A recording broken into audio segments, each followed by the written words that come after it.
All right, good evening, everyone, and welcome to the Union Station Auditorium on the campus of Cape Fear Community College. My name is John Evans of WECT News. Honored to be here as part of the Media Consortium hosting this candidates debate for individuals running for New Hanover County Commission.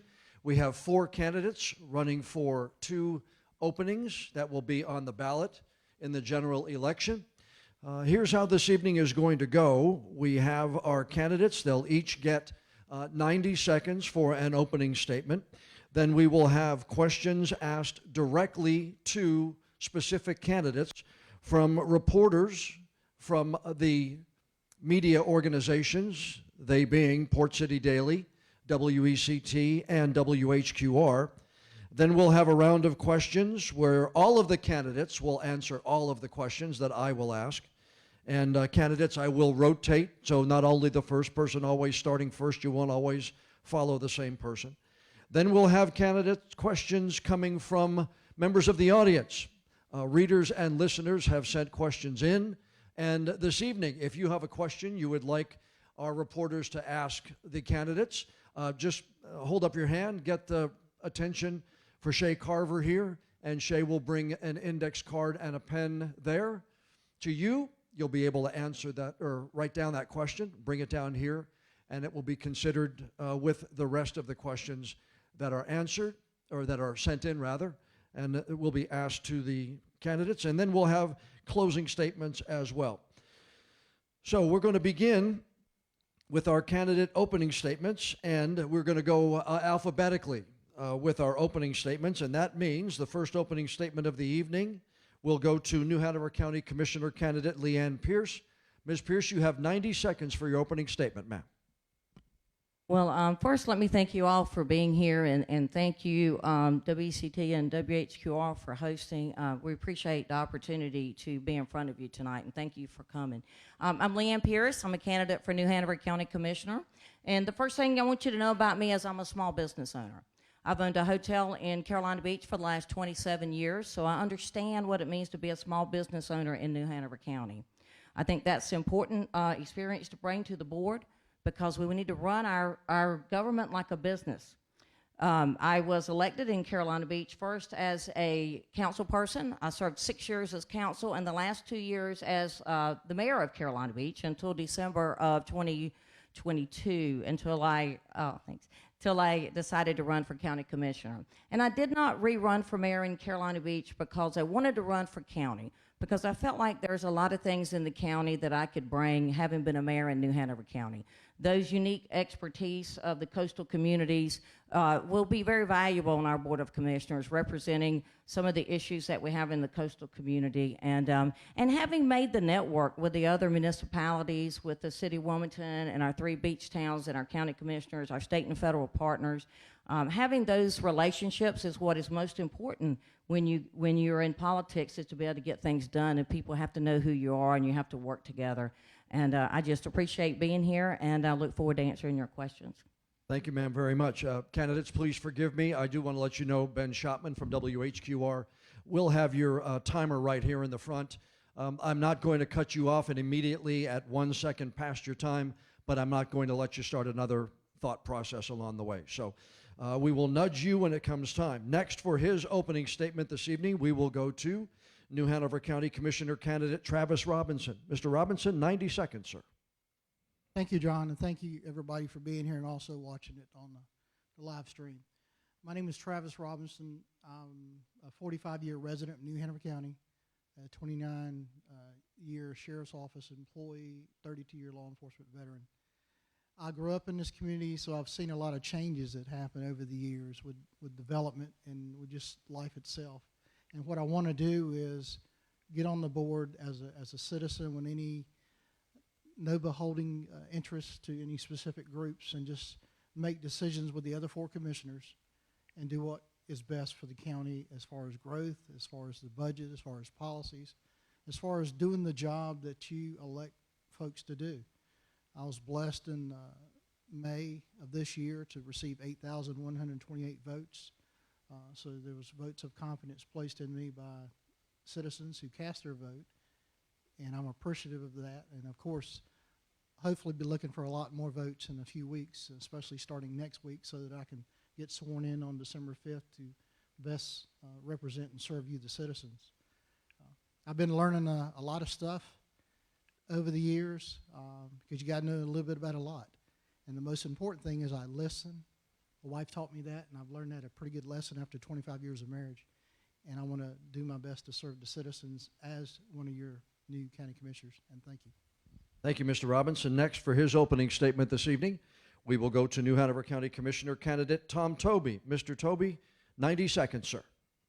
Well, good evening, everyone. Thank you for coming tonight and giving us this opportunity to answer y'all's questions and for y'all to get to know a little bit about all of us. I grew up here in New Hanover County, down in the Monkey Junction area. I went to school here, graduated from college here, and I spent the vast majority of my career as a professional firefighter at EMT for 26 years, serving the citizens here already as a municipal employee. I got involved in this several months ago. We were doing some different things, and people said, "Hey, you speak really good. You know, we think you would be really good at this. So you need to be running for county commissioner." And I was like, "No, I don't think so." And they're like, "No, you have a lot of really good points." So I got involved in this, and what really got me going was back during the pandemics when they shut down our churches, they shut down our schools, they shut down our businesses, and I had a real big issue with that. And then when we had an unelected board that was allowed to make policy over us citizens, that's when I said, that's enough, I've got to get in. I'm a student of the Constitution. I feel like some of the stuff that was done was not really constitutional, and the only way you can really make a change is to get in and put yourself in a position to where you can change things. So I appreciate y'all being here tonight, and thank you very much. Mr. Toby, thank you. Next, for his opening statement this evening, we will go to New Hanover County Commissioner candidate Rob Zappel. Mr. Zappel, 90 seconds, sir. Thank you, John, and thank everybody here for being out here and getting involved in local government and local politics. This is where the action really happens, and what we're going to be talking about tonight are the things that are going to affect your life on a day-to-day basis. My name, again, as John just said, is Rob Zappel. I have the honor and the privilege of serving you as one of your New Hanover County Commissioners. You were kind enough to elect me in 2014, and for the past 8 years, I've been serving as one of your New Hanover County Commissioners. There are many issues, hopefully some that we'll discuss tonight, that I feel are important. There are concerns and issues that face our county, managing growth being one of them, with the explosive growth that New Hanover County has gone through, certainly in the past 30 years, and some would say even in the last 10 years. And we predict that to continue forward, adding another 75,000 people, 50 to 75,000 people by the year 2050. Also finding the adequate funding for a quality public education system. That's pre-K through community college. And that's something here, and I know that we have some school board candidates here and Board of Education members already who are here, and I look forward to working with them as we have as partners to do what we can do best for our citizens. Also protecting our environment, that includes beach renourishment, et cetera, and affordable housing. These are three top line issues that I deal with every day, and I hear the sound. Okay. Thanks, Ben. Thank you, sir. For our next part of the program, we're going to go to questions coming to the candidates from our reporter moderators, individuals from the three organizations making up our media consortium. You'll get questions this evening from WECT's Michael Praats, Kelly Kenoyer and Ben Schachtman of WHQR, and Amy Passaretti from Port City Daily. Candidates, you'll have 2 minutes for the answer to these questions. If the reporter thinks a follow-up is necessary, you'll have 60 seconds to answer the follow-up question as well. So 2 minutes for the question itself, 60 seconds for the follow-up. If you'd like to respond to something maybe another candidate has said, you have the first 30 seconds of your time to respond to something else. So we're giving you plenty of time to answer, respond if necessary, and answer to a follow-up. We're going to begin the questions for our candidates with WECT's Michael Praats. Michael? Thank you, John. All right, the first question will go to Travis Robinson. And the experience listed on your campaign website appears to be limited to your job as a law enforcement officer. Many of your competitors have significantly more political experience in a wide range of committees and organizations. Why do you think you're qualified to be a county commissioner? Thank you for the question, Mike. Being a county resident, there's a lot of stuff in the community. I've done volunteer work, and I've been on numerous special projects, and I've traveled around the country doing court security assessments for the national sheriffs, and I've done jail assessments. Being assigned special projects by the sheriff and other committees on the state and national level gives me the ability to reason and think and educate myself on different variety of topics to be able to best know the answers before I speak, to be able to do what's best with the law and for the decisions I'll make in addition to the common sense related to it. Great. And quick follow-up, will your previous experience in the sheriff's department skew you towards the department when it comes to funding and other policy decisions related to the sheriff's office? No, sir. The advantage that I would have is being in a command position. I was a captain at one time over the jail. It allowed me opportunities to see about the budget, where some changes needed to be made, and where some line items needed to be moved around to satisfy our job functions, constitutional functions. And I would hopefully do that decision as far as funding the sheriff's office, just like any other department within the county, with the department heads, and seek advice and counsel from them on their needs and budget adjustments as needed based on case-by-case basis. Great. Thank you.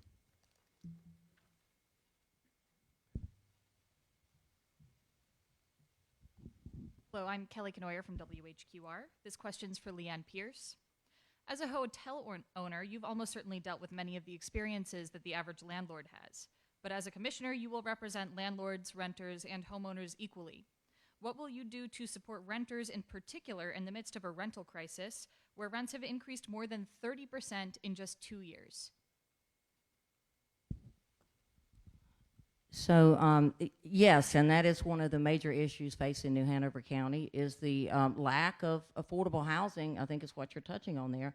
And I am in the hotel business, which is more tourism related, and I have been a landlord as well. So it is very difficult. You can't restrict what landlords are charging, but it's a supply and demand issue. We need to find more creative ways to have more housing in New Hanover County and bring more better paying jobs to New Hanover County so that our citizens can afford to stay here. That's part of the problem. So many people are moving here because it's such a desirable place. I think we need to look at our affordable housing issue. We need to have more creative things in place. One of which, with the Wilmington Realtors Foundation, is currently doing what I call the missing middle on Carolina Beach Road. They're working on 44 units, and that is a well-needed swath of our society is the missing middle, which will be our firefighters and our police officers that don't qualify for tax credit housing, and that they would it's not subsidized housing there, but it is a reduced rent housing. So I think that is a real creative way to look at moving forward. I think that we need to look at our public-private partnerships with our housing developers that do our tax credit housing and help our citizens learn how to qualify for that tax credit housing. That's one of the things that I've seen the most of is people don't know what's available to them and they don't know how to get it, they don't know where to get it, and they don't know how to apply. So I think that's where having some assistance helping those folks get in those housing is important. You mentioned a little bit about bringing in higher paying jobs, but this is definitely a service economy and will likely continue to be that. So do you have specific plans for folks who work in the service industry in New Hanover County? Well, I can tell you what I've had to do, increase their wages. What we paid 2 years ago is not what we're paying today. And I have always said supply and demand in the workforce is also what creates higher wages. When everybody wants that employee that you have, you're going to pay them more to keep them. I know I have, and if my employees are watching, thank you. And we have increased salaries this year because you have to increase the salaries to keep them. And I have that service industry.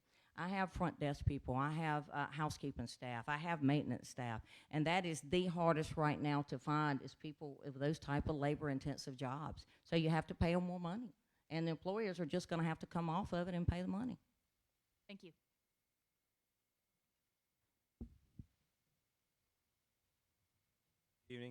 I'm Ben Schachtman from WHQR. Rob Zappel, this is a question for you. You recently voted to approve the $12 million purchase of the Bank of America building on behalf of Cape Fear Community College. That will come with at least $14 million in upfit down the line at some point. That will require another vote. How do you respond to concerns that there were a lot of unanswered questions when this came up for a vote, like how much the building's appraised value was, how much it will cost to upfit, how the college will scale up and pay for this nursing program, or whether there were other less expensive locations for the facility?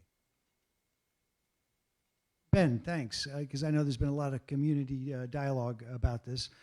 Several of the questions were actually I asked at our meeting last Monday when this topic came in front of the commissioners.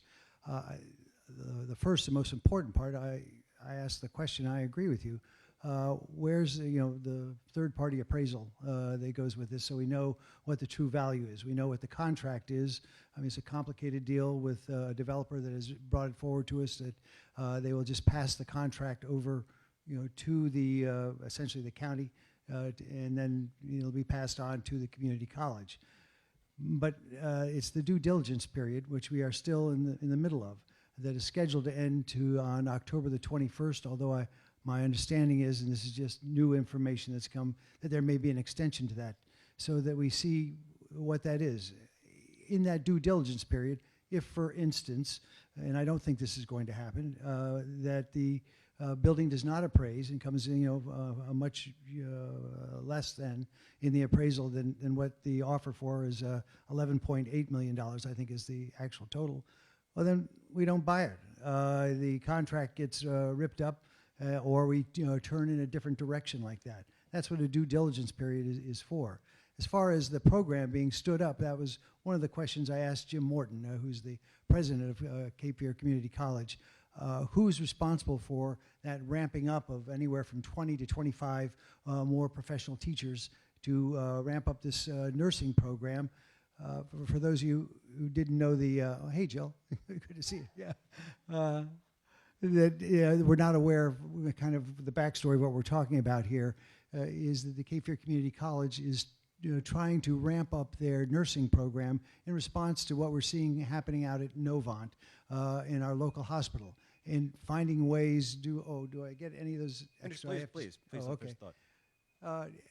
To try and find a way to create our own pipeline here locally, so that instead of graduating 50 to 75 nurses per year, that they can ramp that up to 200 nurses per year.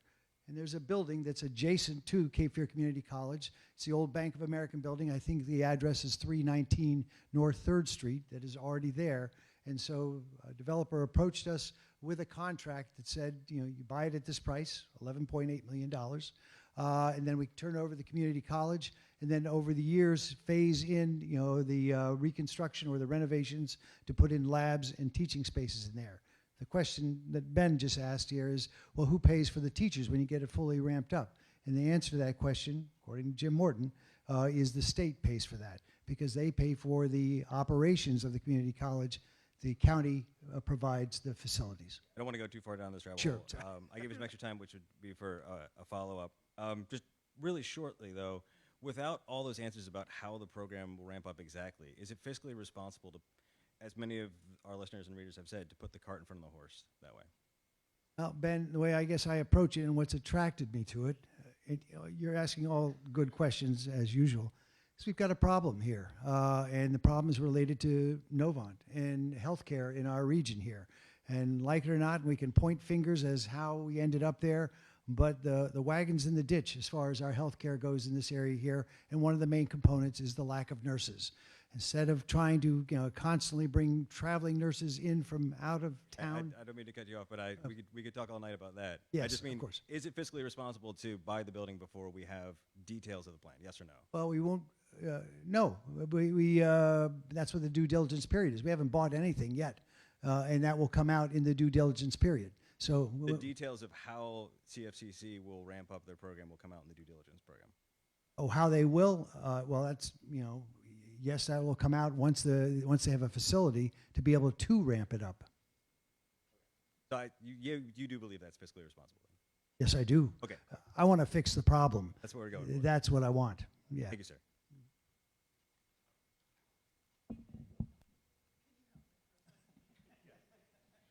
to wait?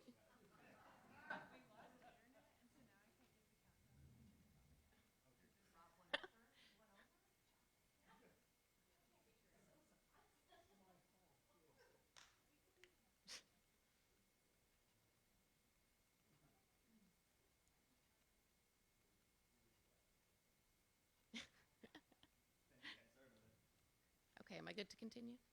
Okay. Hi, I'm Amy Passaretti with Port City Daily. This question is for Tom Toby. So you have been publicly critical about WAVE and our public transportation system. But if the quarter-cent sales tax passes this November, which would infuse millions into the system, will you follow the will of the voters and pass the ordinance if elected as a commissioner?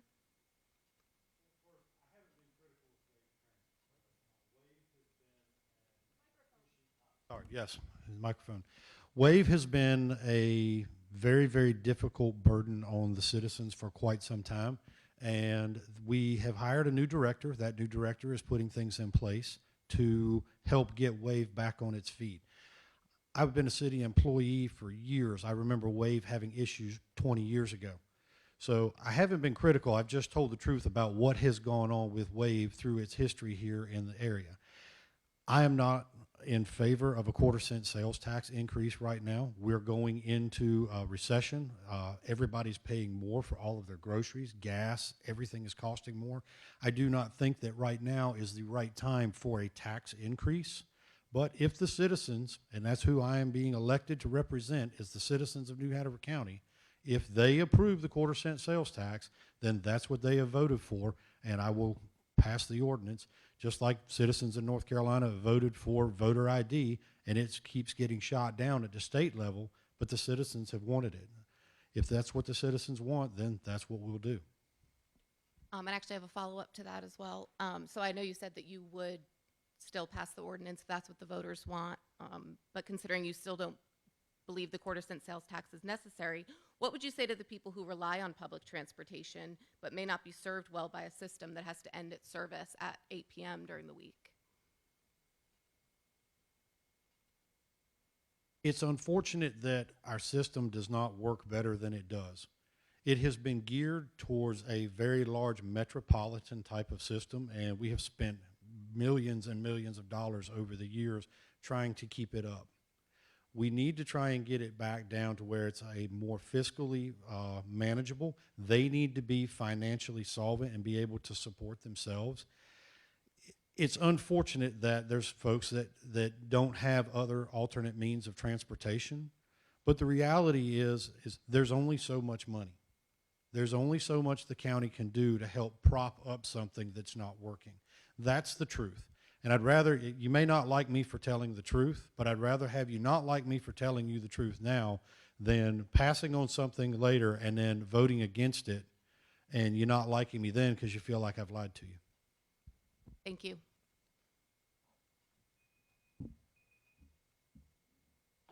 All right, this next question is for Rob Zappel. Rob, New Hanover County Commission Chairwoman Julia Olson-Bozeman has come under considerable scrutiny due to a number of alleged unethical behaviors.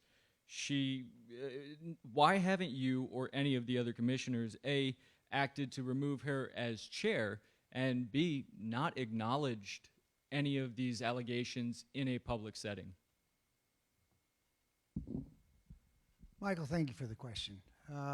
Julia has many issues, and she's unfortunately played it out in the public forum too much, to the detriment of our county, I believe, and has brought to question all the way up to Raleigh the credibility of our county as well.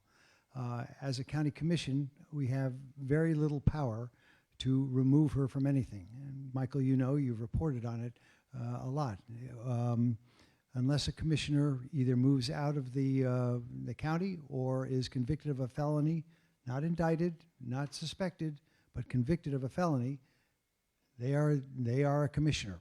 We found that true during the Brian Berger years, and actually spent a whole lot of money trying to remove him at that time there. So that's not a path. As far as her remaining as the chairperson, I don't believe there was the will of a majority of our existing county commissioners to ask for that, but it's my understanding from our legal counsel that we did not have the authority, that once to remove her as a chair, she could step down, which yeah, I'm sure she has been asked, but she has chosen not to. She's chosen to serve out her term. We have literally one more meeting, which is next Monday, that she'll serve as our county chair. After that, the election will happen, and I guess technically in mid-November, she'll serve over one more meeting, and then in December, the new commissioner, one of my associates up here, will take her place, as well as myself, I hope. Well, thank you. Quick follow-up in terms of having authority to remove someone from a position is something I've actually been reporting on in the past 2 weeks. New Hanover County has removed a CFCC Board of Trustee member, and state law does not appear to give the Board of Commissioners that power. What are your thoughts on this? Michael, as you know, I believe there's litigation now that's been, everybody's lawyered up on this particular issue. And I think I would like to defer to our legal staff there. I can just say that there are many facets to this discussion and this issue that will be coming out in the next week or so. I hope that this can be settled peacefully and calmly is what I do. But I'm going to get myself in trouble, Michael, if I go beyond that at this point. I had to ask. Yeah, as always, Michael, you keep pushing. All right, thank you.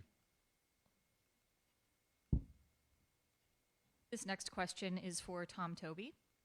In a recent forum on affordable housing, you offered few solutions to the housing crisis beyond cutting taxes for homeowners, and you've spoken against the construction of more apartment buildings.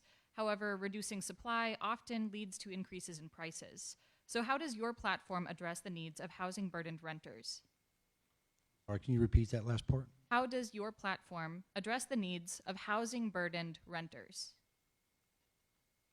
Well, we're back to a supply and demand issue. And I'm not against building more apartments. It's like putting the apartments in the right places. There are areas of town that apartments fit with, and there are areas of town that they don't fit with. Right now, there's a developer that wants to put a 4-story, 80-unit apartment building south of Monkey Junction in a completely residential neighborhood. The next 4-story building, the next closest 4-story building is in Carolina Beach or the city of Wilmington. It does not go with the neighborhood. So I would not be in favor of building that apartment building there. The apartment buildings that the city has approved and wants to put up over 17th Street and Shipyard area, there's more apartments in that area. They go with that area. But there is actually very little, and the reality is, the truth is, the county does not have a whole lot of authority to do much for affordable housing other than spending your tax dollars to either subsidize on the front end buying land, material, paying contractors, or subsidizing on the back end in paying part of rents to help with renters in this area. It's been spoken of numerous times. We have talked about this time and time again. We're a very, very small area that is very, very popular, and it is a supply and demand issue. I understand that. LeAnn alluded to it. Pays have had to go up in this area so that we can continue to pay employees so they can afford to. And it's not a issue that we're going to come up with a magic bullet answer on immediately. This is going to take something that all of the county commissioners are going to have to work together to find a solution, if it's even within the realm of the county commission to find that solution. We're talking about trying to regulate private industry, private business, and again, that's not something that the county commission really has bearing over. Follow-up question for you. The county does have bearing over zoning, and zoning is what determines where apartment buildings can go. I understand that much of this county has been built up primarily with single-family homes. That's 80% of the residential land in the United States, actually. So are there areas where you think residential land that's currently being used for single-family homes could be converted into apartments or denser housing to accommodate all of the people who need housing in this county?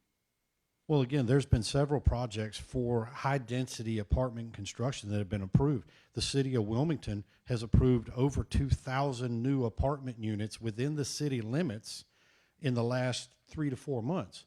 The issue with that is when they do that, which is good, we need the apartments, but we also have a landfill that is running out of space. It is down from 78 years to 23 years of capacity. What are we going to do then? The city is the one that's approving this, but the county is the one that is responsible for the landfill. There's not enough land left in New Hanover County to build a new landfill. Same thing with our schools. With these new apartment complexes are going to come more families, and we have to be the ones to be able to put the schools in place to house these students. Currently, we have 4 high schools that are all overcrowded. We need another 2 high schools right now. What are we going to be doing about that? Those are the things that we've got to be planning for when we're approving these types of projects and the density that comes with it. So to clarify, are there places you think apartments should be built in New Hanover County, or do you think, will you follow those zoning codes that are laid out in the land use development codes for the county? If an area is zoned for high density already, then yes. But I am not in favor of rezoning other land to high density, especially commercial and industrial land in New Hanover County. That is something that is in very, very short supply left here in New Hanover County, and which is why I was very outspoken about the West Bank project.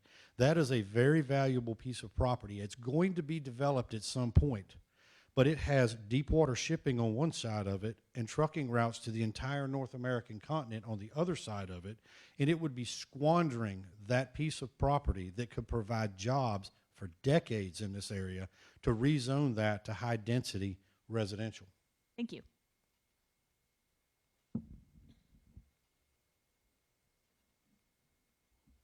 Travis Robinson, this is a question for you. On your candidate webpage, you have a statement about healthcare that reads, providing affordable and competent healthcare to all of our citizens, regardless of their income, is very important. Keeping the public-private partnerships going to make sure that healthcare and the facilities that house them are equally accessible to all citizens. Can you explain what that means and what that has to do with your role as a county commissioner? Just like the ground breaking they just had for the Michael Jordan Clinic over by Houston Moore, and after a while they're going to have the clinic over there by Princess Ways Drive. It's a lot of different words to explain that the county and the city and the government entities can work together for funding and for making sure that access to health care for everyone is there, so that they can benefit personally from the facilities and the costs that are associated with those partnerships, like through Jordan's clinics specifically. So access means being able to get to the health care. You also say affordable health care. What would the county do to change the very complicated healthcare system that we currently have? I hope we can talk to our House and Senate representatives so they can get with the leadership in Raleigh to be able to get Medicaid expansion, to be able to offer more monies to come in to allow people to have it available to get the care that they need, so it's not a lot of high copays. It's accessible, and it's what they need for the day-to-day care, because a lot of folks that go to the local hospitals don't have a doctor's office or a primary care physician to care for them, so the first thing they want to do is go to the hospital to get help, and it taxes the facility, which is a level 2 trauma center, which can't divert a lot of people away anyway. So it's a matter of taking it case by case and making it affordable and accessible through talking with the legislators to hopefully get Medicaid expansion in North Carolina, because there's a lot of money that we're not touching because it's not been approved. And a short follow-up, are there other public-private partnerships you think could help address this particular concern? I would think some of the nonprofit organizations that are throughout the county and some of the civic organizations, there can be some dialogue and some sit-down discussions to try to see funding and resources that might be able to help with that. And probably not. It's the non-county agency funding and some of the groups that are associated with that. making sure that you have people that have a variety of allied or health type certifications that can discuss and make sure what we can do to get that available for everyone.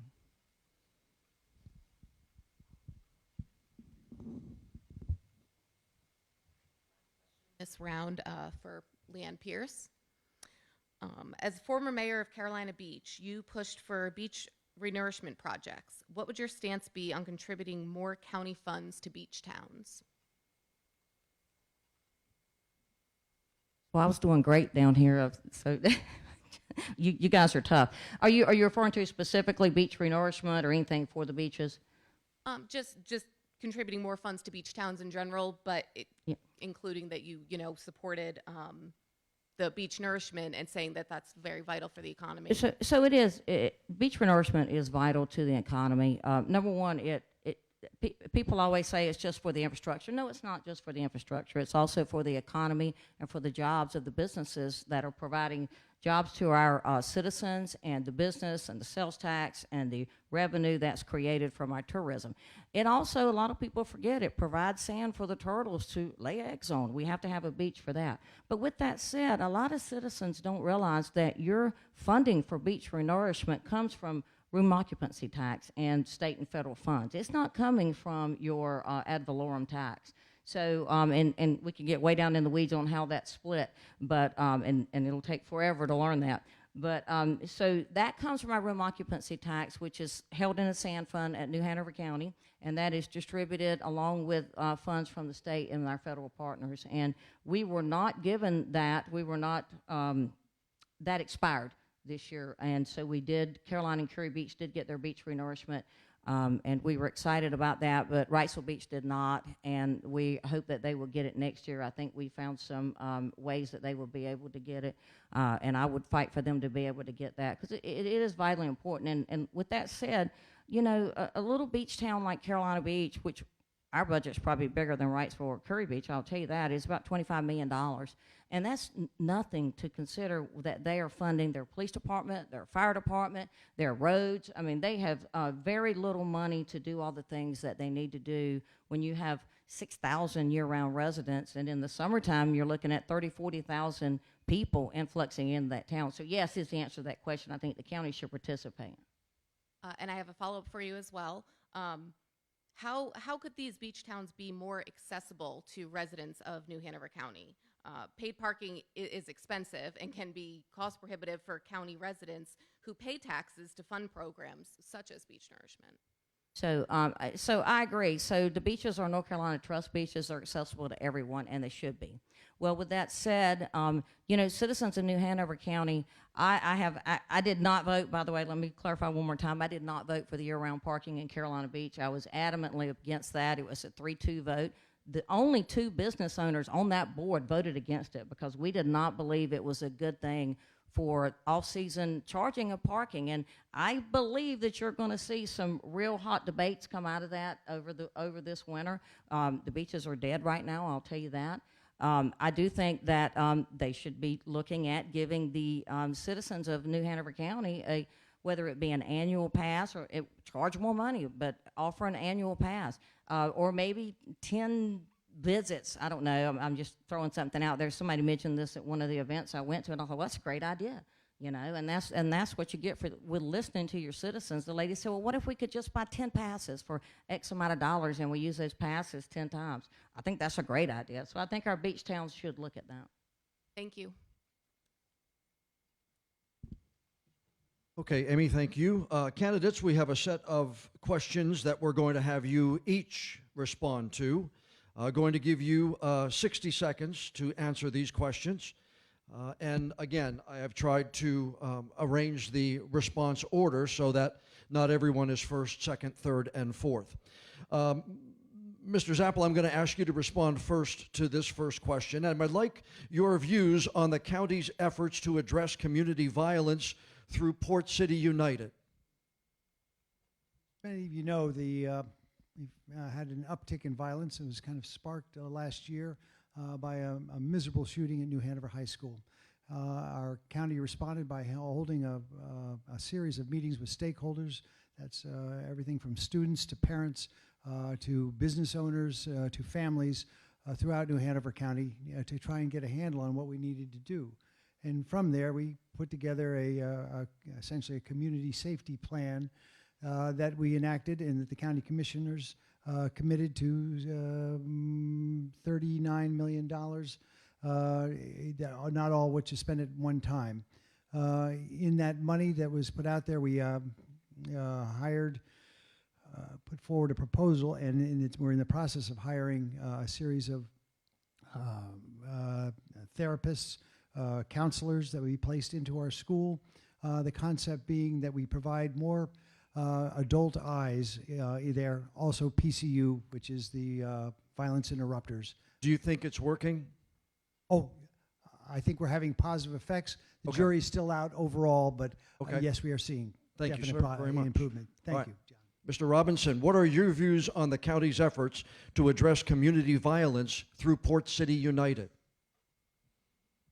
The most important thing was getting the counselors and all the elements, additional employees, and also doing some community outreach and talking to parents, because the parents themselves have to be involved in the children's lives in order to make a difference and show an example of what they can and can't do in general as far as life.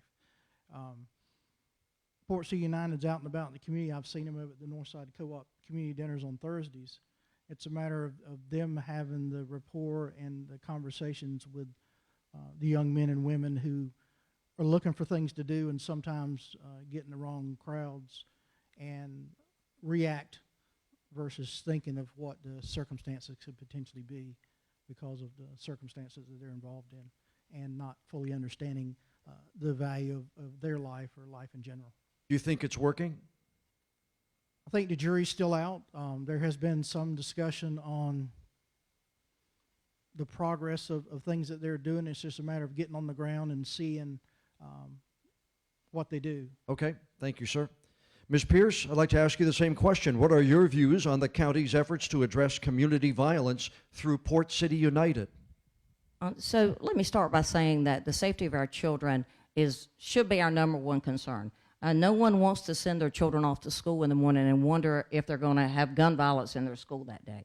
But with that said, I don't know if it's a success. I don't think any of us know yet. I think that's yet to be seen. I am concerned about the funding of positions with COVID relief funds that will run out, that we'll have to continue to sustain when that's over. You know, I heard today, I was at Coastal Horizons luncheon today, and I heard a wonderful speech from a gentleman who talked about getting our children, we have to get them before they're at the age of 8 to keep them out of violence and to keep them out of gangs and keep them engaged. And I think that those programs I could really support. I would like to get behind the programs in our school system, activities for our children to do and be involved in so that they do not get involved in gang activity and things that create violence. And that's what is in our schools, is the violence is coming into our schools. Thank you, ma'am. Mr. Toby, what are your views on the county's efforts to address community violence through Port City United? I'm not actually a really big fan of this. I think it is actually a form of defund the police that has been used to divert funds that could be going to our sheriff's department, who that's actually their job. We had the gang task force here as a city-county venture that was in the community to do just that. That was their job. Then we had a county orientation, the candidate orientation, where we met the department heads from all of the departments. I am an employer, and when the department head for that particular department came in to do his presentation, I felt like it was about the least professional presentation of any of the other county department heads that came in, and it gave me serious questions about why are we spending this much money to do this. I think there are better avenues. We already have an organization whose job it is to do this within the county, and it's called the New Hanover County Sheriff's Department. Okay, thank you, sir, very much. Mr. Robinson, I'm going to ask you to respond first to the next question, sir, if I can. What would you like to see done with the $350 million the county received from the sale of New Hanover Regional Medical Center, noting that $50 million is already set aside for mental health? Well, the letter of intent itself, John, has specifically mentioned things that the $300 million dollars in the Revenue Stabilization Fund can be used for voter debt, for crises such as hurricanes or pandemics, for funding to assist in lowering the taxes and the tax burden on the citizens when needs arise during economic downturns and things such as that. And then a majority of the commissioners themselves can fund specific things if it's 4 out of the 5, a majority vote.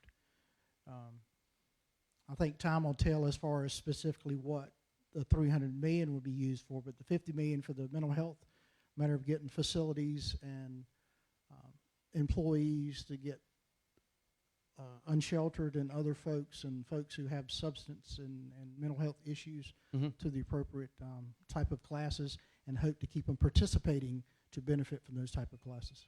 Thank you, sir. Mr. Zappel, what would you like to see done with the $350 million the county received from the sale of the hospital, noting $50 million is already set aside for mental health? John, I think it's mental health and behavioral health, which are two issues that are currently very active in our society.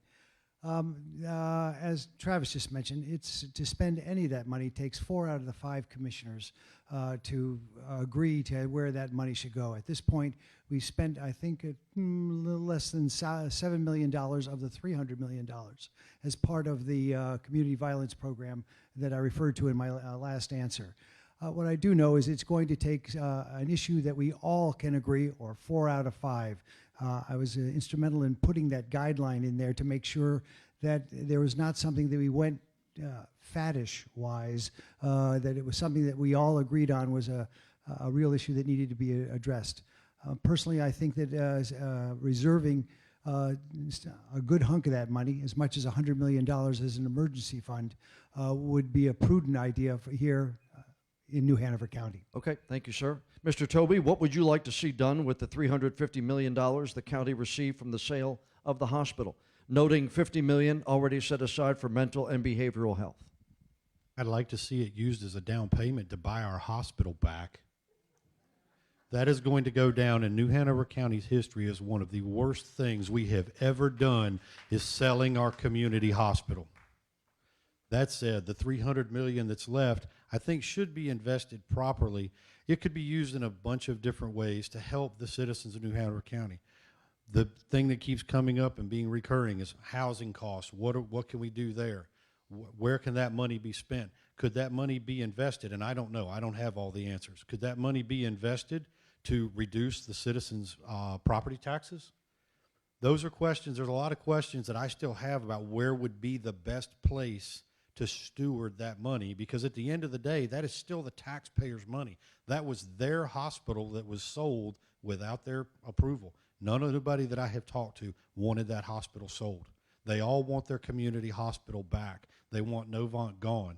So we need to find out what would be the best options for what we do with that money going forward. Thank you, sir. Ms. Pierce, what would you do with the $350 million the county received from the sale of the hospital, noting $50 million is already set aside for mental and behavioral health? So I'm a saver. I don't believe we should run out and spend that money.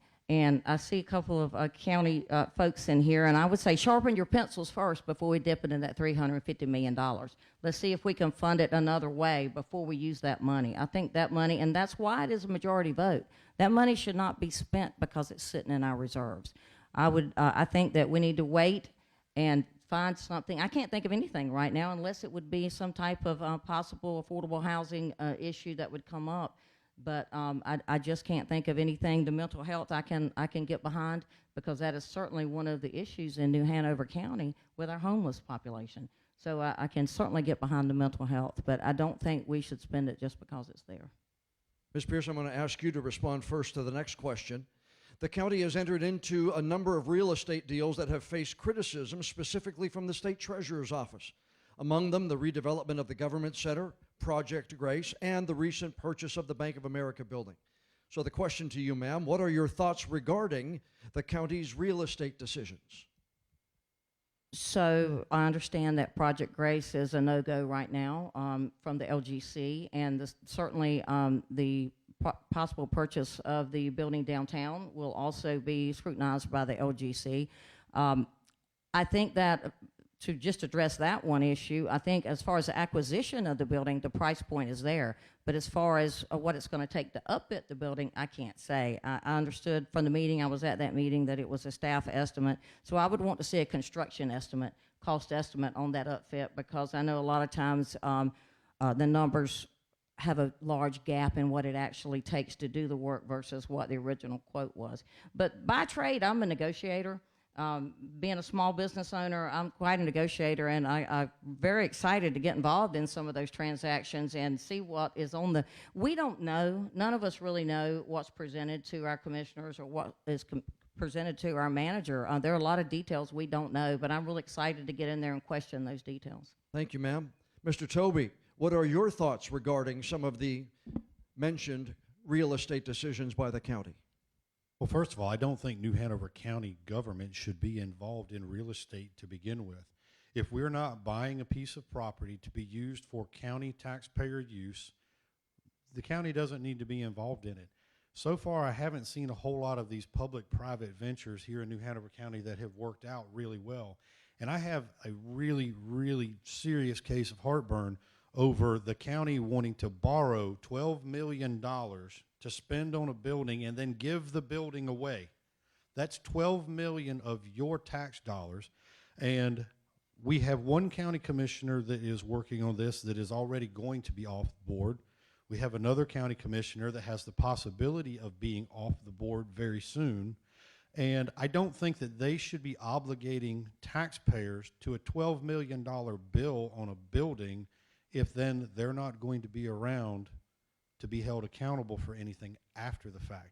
I just don't see the county being involved in real estate deals as a benefit to the citizens of New Hanover County. Thank you, sir. Mr. Zappel, what are your thoughts regarding the previously mentioned real estate decisions by the county? First, let me respond to Mr. Toby's comment there. That's how the Cape Fear Community College works. The county steps in and buys is the way our school system works. We fund the building of the facilities and then turn them over to the system. That's why we have one of the best community colleges in the entire state. It's why we have one of the best or the best school system in North Carolina. So that's just the way the system works. And so your county's involved with a lot of real estate all the time. I mean, we can discuss as to whether you agree that it's a good purchase or a bad purchase. But I want to just shift quickly to the LGC, Local Government Commission. I know we've been in front of them for, as you pointed out, John, 3 somewhat controversial deals. The reality is that we will continue to come forward with them. So it does not benefit us to get into any kind of a pitched fight with Dale Falwell, their chair, or any of those members. They're doing their job, we're trying to do ours, and we will work it through. But we want this county to grow. Thank you, sir. Mr. Robinson, what are your thoughts regarding the county's previously mentioned real estate decisions, sir? The thing that concerns me is the $800,000 that they could have spent to get out of the deal before the LGC ruled on it, and now it's $2.5 million that we're going to spend to get the plans to go ahead and go through with it. Makes you wonder about the discussions with management and the commissioners on who works for who and how things work. Whose decision and how that decision came up to do the Project Grace in the first place, to try to revitalize and have a new county government complex. And then now it is important to get nursing and an allied health facility. But there's a lot of inner workings that we as commissioner candidates are learning as we go along to know who within the county departments will do things and we'll seek advice and counsel to make the best decisions on a case-by-case basis. Thank you, sir. Mr. Toby, I'd like to ask you to respond first to the next question if I can. Do you think the public's trust and faith in county government is strong? And if not, what would you do to improve that situation? I don't think it is right now. Currently, I think it's probably about as low as I've ever seen it, being a resident of New Hanover County nearly my entire life. I think the biggest thing and the reason I got involved in this is we need more local government accountability. We need to be able to hold our elected officials. They are our stewards. We need to be able to hold them to a higher standard. As we've seen here recently with Ms. Bozeman's issues, And this is not the first time. This is the second go-round with Ms. Bozeman in issues that have been very, very public while she's been on the board. The trust is not there. We need to restore that trust because we need to be listening to the citizens. They're the ones that we're elected to represent. Somebody said something to me about being a leader. We're not being elected to be leaders. We're being elected to be representatives of the people, and we, the people, need to be put back in charge of our local government. Thank you, sir. Mr. Zappel, do you think the public's faith and trust in county government is strong?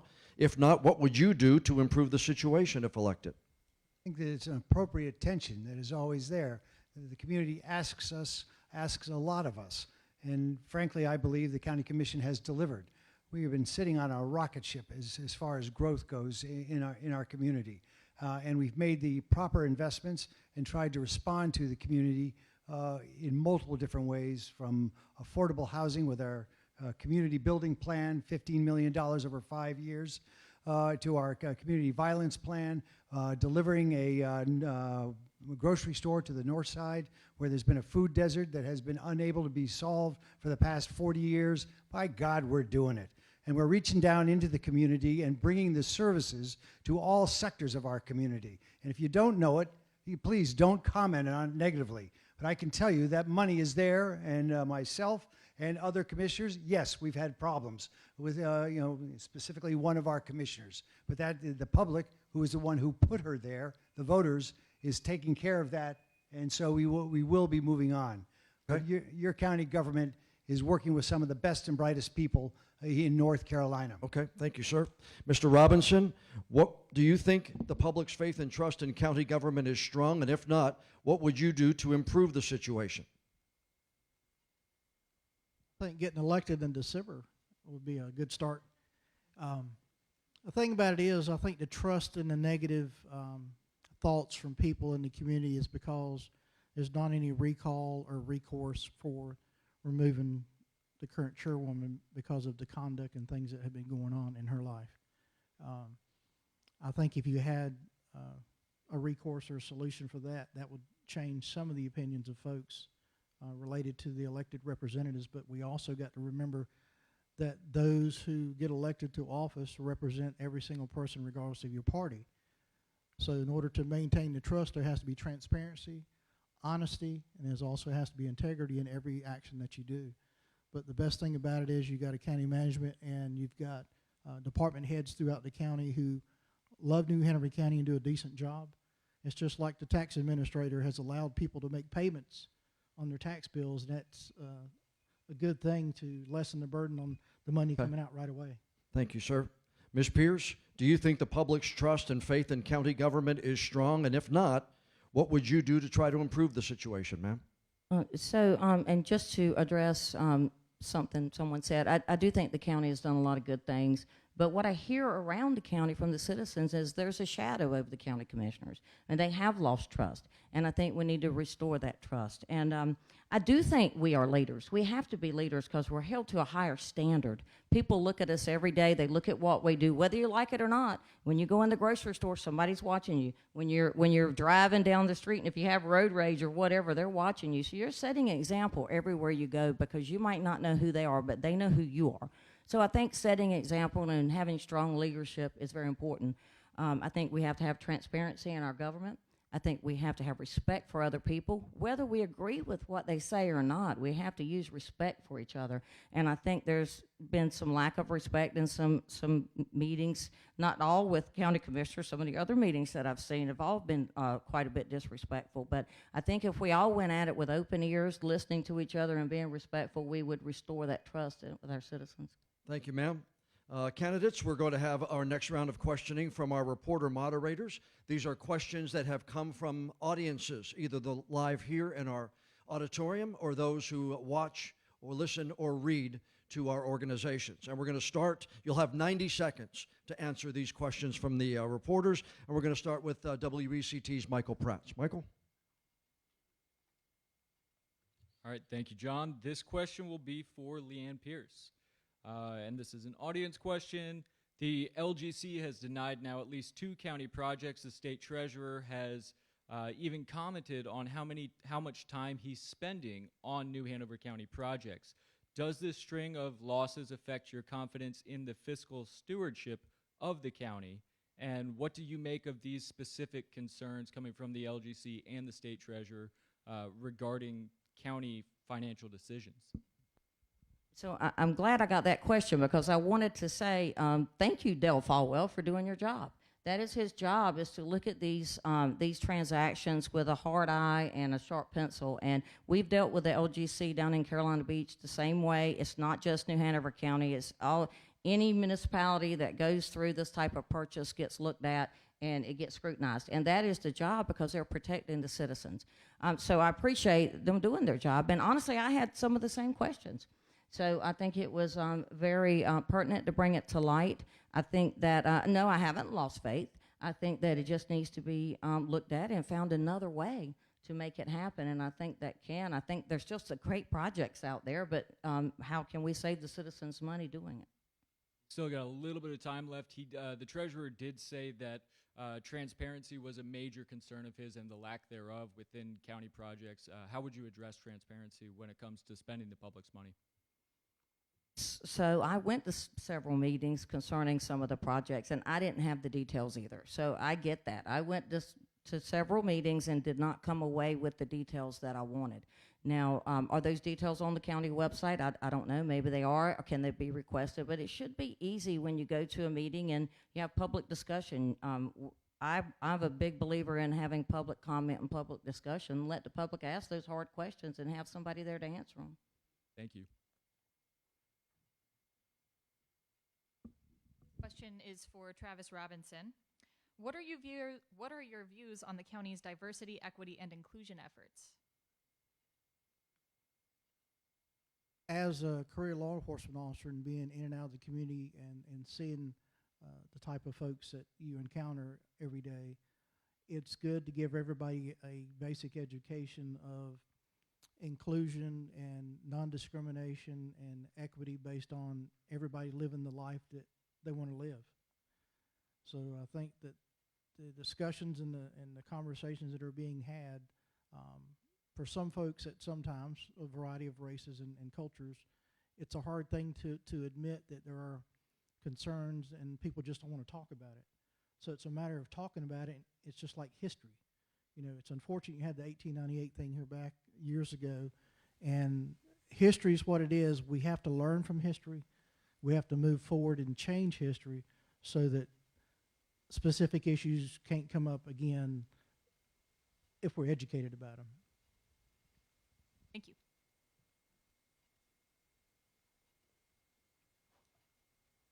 So, a question for Tom Toby. The New Hanover County School District is asking between $15 and $17 million in additional county support for raises for supportive staff. If you were elected to the county commission, would you vote in favor of that? I can't answer that sitting right here, right this second. I would have to look at all of what is coming in, what they are spending the money on. The way I understood it, that was not put in the budget. It was brought up after the budget had been submitted. And then a school board member wanted to blame the county commissioners for that. She was the one that was saying, oh, the county commissioners are the ones not giving you a raise. And I've had my issues with the county commission. I have said, you know, and been very vocal with them. But I also stood up for them at that, because you can't show up at the 11th hour with an additional $15 million request, and then when you don't get it, blame the county commissioners for that. They have had ample opportunity prior to this to be able to put money in their budget for teacher raises, for the teachers' assistants, the bus drivers, the folks that work in the lunchrooms. They've had the opportunity to put this in the budget in the past, and they have not done it. So you can't pop up at the 11th hour again and then blame the county commissioners when you're throwing an extra $15 million in over and above the budget you've already submitted. Thank you, sir.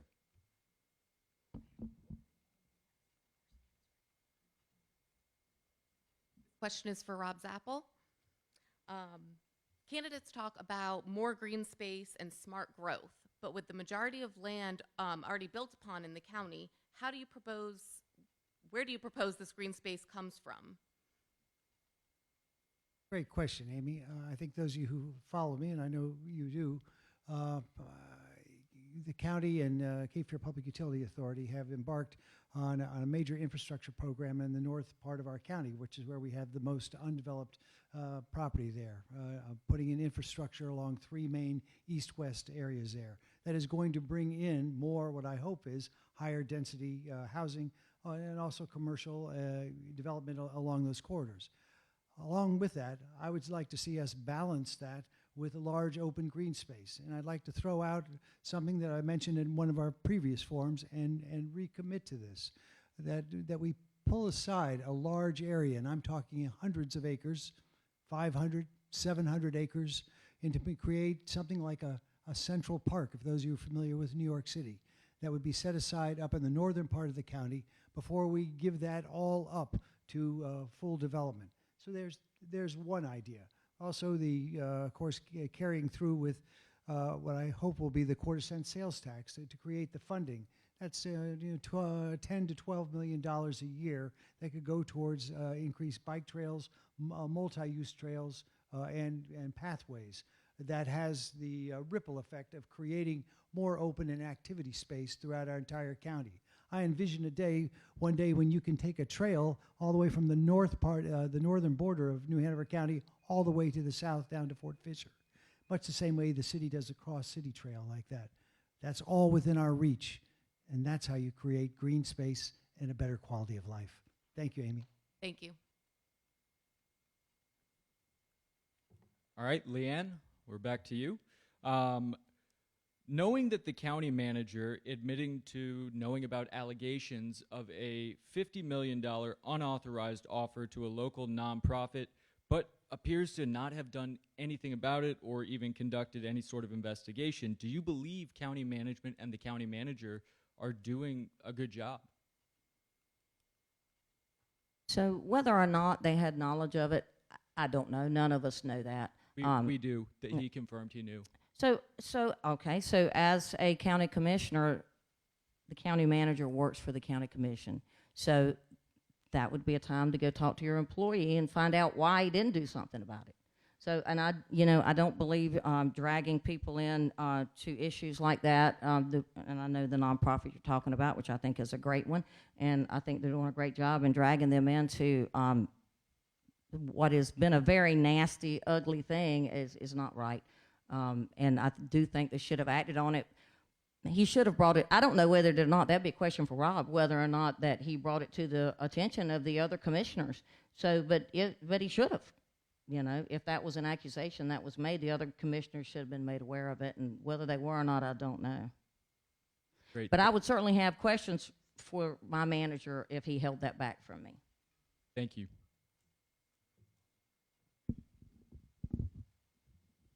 This question is for Travis Robinson.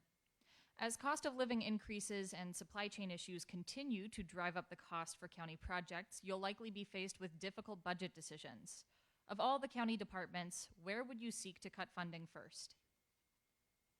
I think what I would need to do is know what the current funding and line items for each budget, to sit there and talk to the department heads and see what monies that they have, what their needs are. What are they actually spending things for? Is it the things that they've requested, and is it an appropriate use of the money? So I think that would help decide where extra monies may be able to go, and also looking at the funding sources for the type of money that we can give for specific things. Let's say the school, for example, if there was some Leandro money that came from the court case, there would be $57 million more into the county that wouldn't have to come out of the budget, that could support programs and raises and things like that for the schools. Is there a particular department, though, where you would look for cuts first? Not specifically, no ma'am. Thank you.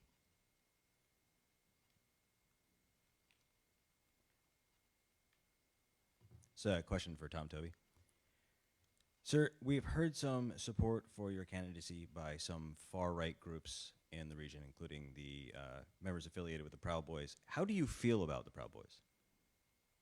How I feel about them is, irrelevant. They have they're an organization, I've heard about them, I've seen them online, I saw they were at a school board meeting. Somebody actually thinks that I'm a member of the Proud Boys, so, you know, whoever you are, I'm not even a member of Sam's Club. You know, it's one of those things that I don't know where it came from. What we need to be more concerned with is members of our board that are involved in organizations that benefit from them voting on projects that come along. And I know that happens. I know there's members on our board that are members of organizations that are benefiting directly from the votes and stuff that they take regarding projects here. You're alleging self-dealing and quid pro quos?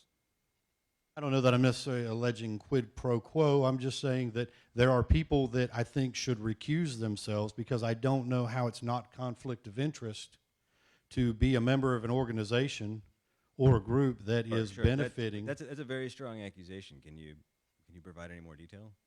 Not at this time. So it's just a vague allegation. It's a vague allegation. No, it's not a vague. There's no specifics. So who do you think is self-dealing? I don't know. I can't say that anybody is self-dealing.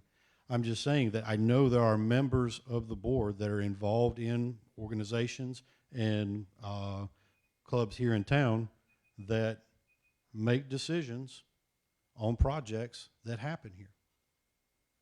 One more follow-up. That's an incredibly strong allegation to make. I don't think I can let that stand in a public forum without any details. I mean, that's libelous if there's nothing to back it up.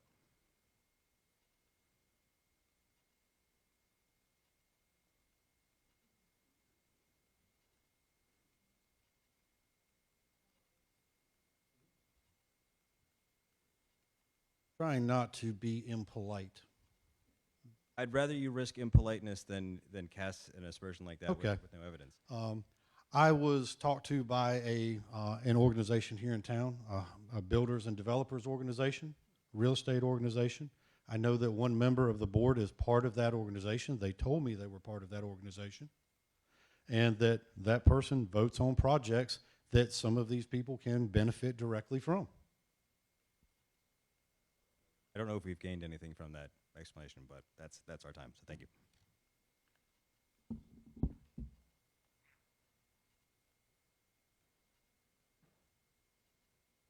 Question is for Rob Zappel. The western banks of the Cape Fear River have been a hot topic. What do you see for the future of the western banks, and how do you plan to balance the opposing views of growth and conservation based on what you know now? I know the county is performing some technical studies, but knowing what you know about flooding and the lack of infrastructure, what do you see for the future over there? And again, balancing those two opposing views. Amy, thank you. Again, another issue that's been in the public spotlight there.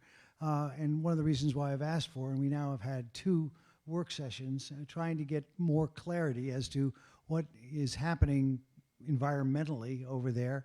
It is at the confluence of 2 major rivers, the Cape Fear and the Northeast Cape Fear River. And what happens is we already see, and just had a useful reminder with Hurricane Ian, the amount of flooding that happens over there on a regular basis. So as a builder, it certainly raises my antenna.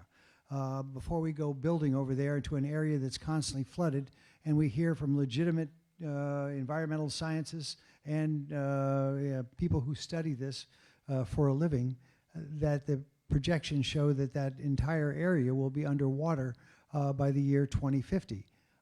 It doesn't make my decision complete, but it certainly informs me, because I do know that if we build anything over there, the county will then be responsible for providing emergency services and all kinds of services over there.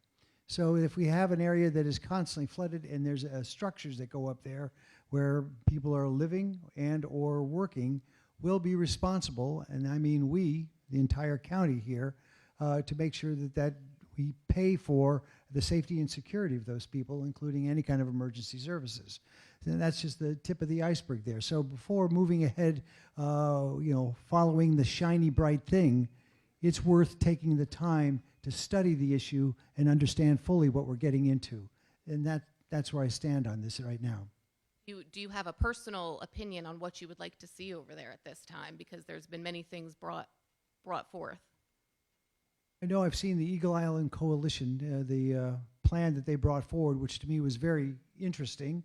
I have not made my mind up, but of the plans that I've seen brought forward, that certainly has caught my interest, where we have very low-level development, that we preserve the beauty of it, the marshlands, that we focus more on ecotourism, existing canals for kayaking, et cetera. Perhaps a river walk that goes along that side that features the archaeological and historical aspects of it, the cultural aspects of that entire area over there.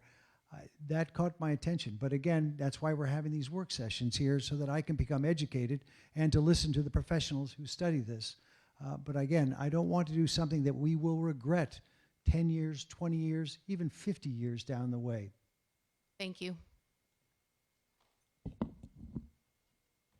Ladies and gentlemen, that's going to bring an end to the audience question part of our program. Next, for 90 seconds each, we're going to give our candidates closing statements for the evening. Since we went alphabetically for the opening statements, we're going to go reverse alphabetically for the closing statements. Listen to New Hanover County Commissioner candidate Rob Zappel. Mr. Zappel, 90 seconds, sir. Thanks very much, John. And thank you all for your patience. We heard a lot tonight about a whole variety of issues. I want to thank all of our journalists over here for the broad variety of issues that he brought forward to you. And for you to come out on a Wednesday night to hear what's happening here locally and to hear the opinions of those people who will be your potential leaders come November and picking up in December. I really applaud all of you. But here's the trick. It all has to start with you going out and voting. And not just you, but going to your neighbors, going to any people that you can reach out to, your family members, the people that you work with, and get them to vote. I think the one thing, or many things, that we can agree with here on this panel is that a low voter turnout does nothing for us. We need engagement by our public to get out and vote. Make a plan. Early voting starts October the 20th. Voting day is November the 8th. It's coming at us very quickly. We all know that. And please pay attention. Pick up literature and read about it. Even the candidates you heard here, you say, oh my God, I can't stand that person. Pick up and read their stuff, because I can tell you it's not easy up here. And sometimes words fly out of my mouth that I go, oh my stars. Please pick up and read the literature so you know what the candidates are all about. And then when you have that, go around and talk to your family and friends and associates and get them to vote. Thank you, sir. Next, for his closing statement this evening, we will go to New Hanover County Commissioner candidate Tom Toby. Mr. Toby, 90 seconds, sir. I spent 26 years serving the citizens of New Hanover County as a professional firefighter and EMT. And I brought with me, this was my duty helmet. This is my testament to my level of service and to my level of dedication to the citizens of New Hanover County. I never responded to a fire I didn't intend to put out.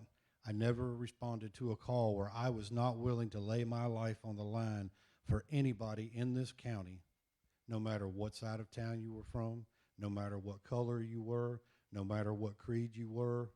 I was willing to put my life on the line to serve the citizens. I am still willing to step up and do that today. I am stepping into the arena in a different avenue of public service, and I appreciate y'all's support this November. My name is Tom Toby, and I would like your support for County Commissioner. Thank you, sir. Next, for his closing statement this evening, New Hanover County Commissioner candidate Travis Robinson. Mr. Robinson, you have 90 seconds, sir. Thank you, John. I'm a citizen just like everybody in this room, and my thing is I want to serve.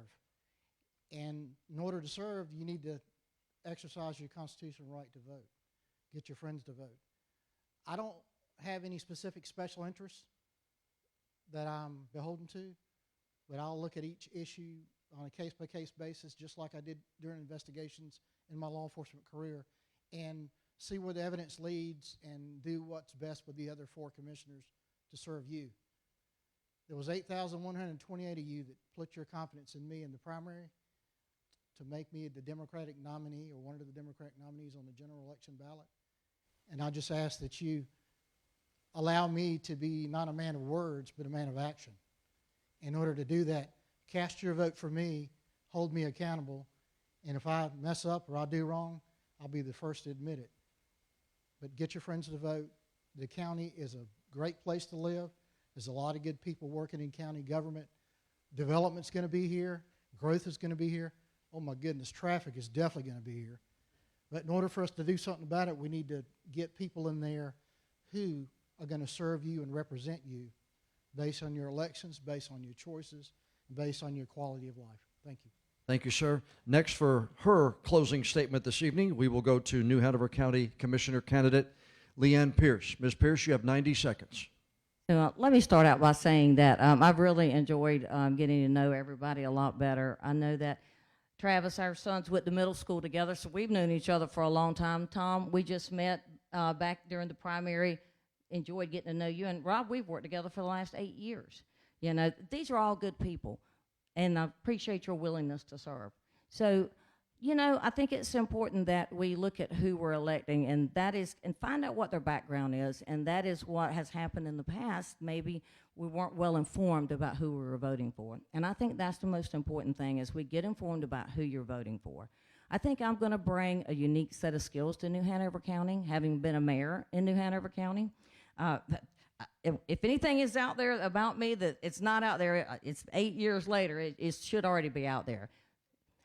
You know me, I've been around. I'm going to lead New Hanover County with the same enthusiasm and experience that I did in Carolina Beach. And I'm excited to bring that to the county and take the next step up. But, you know, I was changing my closing just a little bit. You know, I tell people all the time, we have to find elected officials, whether they're Republicans or Democrats, that can work together. You have to find that right fit. Because if they don't like each other, they won't answer their phone call. Like, they'll look down at their phone and say, well, why is she calling me? If they don't like you. If they like you, they're going to pick up the phone and they're going to call you back. And that's how you get things done. And I think that's important, that you look at your candidates and you find the ones that can work together. Thank you. Thank you, ma'am. Ladies and gentlemen, will you please give our 4 candidates a round of applause for being willing to sign up on the dotted line and to run for elected office. I'd also like a round of applause for our reporter moderators, Michael Praats, Ben Schachtman, Kelly Kenoyer, and Amy Passaretti.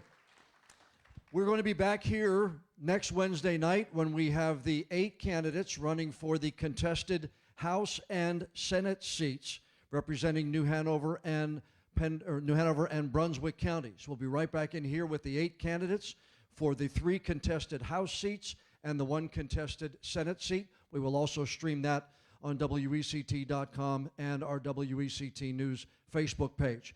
As one of our candidates mentioned, early voting starts 1 week from tomorrow. 1 week from tomorrow, early voting begins. If you need to know where you can go to cast those votes, any one of our websites has a list of those early voting locations, the dates, the times, and the hours. And Election Day is Tuesday, November the 8th. Once again, candidates, thank you very much for signing up on the dotted line. Thank you for being here, audience. I'm John Evans. We'll see you next Wednesday night.